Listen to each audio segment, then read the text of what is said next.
We'll guide you through how to download images from Google Chrome. If you find this useful, then consider subscribing and liking the video.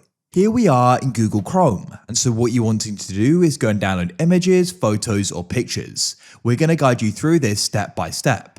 Now it's important to note you go and consider what you're using the photo for, as you need to make sure you go and have the copyright permission in order to go and do this, and go and have the right permissions in order to, and go and have the right usage rights. So do just consider that depending upon what you're using for, if it is for commercial use or personal. So what I'm going to do here is go and find an image I want to go and download. So great way of finding images is Google Images. So I'm going to go and type in GuideRealm.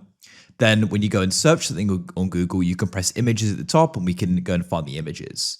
So when getting images from here, you do need to definitely consider the copyright and the rights you're going to need in order to use it. This is my own logo, so it's fine. So I can go and click on it.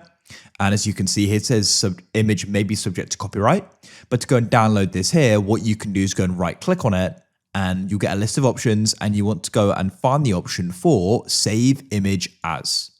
You'll get this pop up and you'll see it's a JPEG, and we'll just wait for this to load. You can then choose where you want to go and put it. I could put my desktop, press save, and that's then going to go and be downloaded onto our desktop. You could do this on websites as well. You can go and right click on an image and go and press Save Image As. If you're looking for websites where you can go and download images to go and use, some great options are Pexels or Pixabay, for example. I'll go and type in Pixabay here.